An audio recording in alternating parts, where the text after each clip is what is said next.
Eliot, also the subject of Nick Sirianni's contract came up, which came up yesterday morning with Nick, and then we talked to you about it, then Jeff spoke about it. I think we all recognize it's going to get done. They're not going to let him go into the season as a lame duck.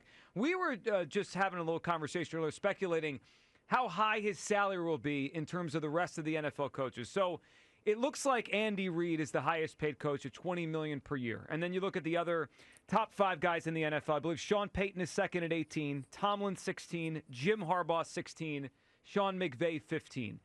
How high do you think Sirianni's going to go? I mean, he and his agent obviously could ask for top of the market. How, when it's all said and done and he gets a contract extension, where do you think, what range will Sirianni rank in terms of average salary for a coach? So I would be pretty surprised if he passes those guys. I just think that, look, Nick is going into these negotiations with a great resume and a great argument. But I also think those guys have been doing it way longer, at least, some of them that you said. They are more accomplished than Nick.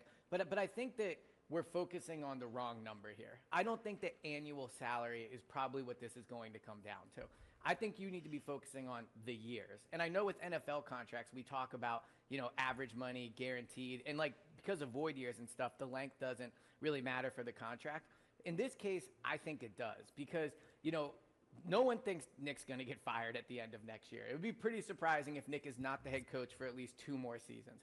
But we also all thought that Doug was going to be here for a really long time after he won the Super Bowl. So when Jeffrey is looking at a contract, and I think what it could come down to is how long out is he going to go? Nick has 1 year left on his deal. Does Nick want a 5-year extension where all of a sudden Jeffrey is on the hook for, let's say $15 million a year for 6 full years?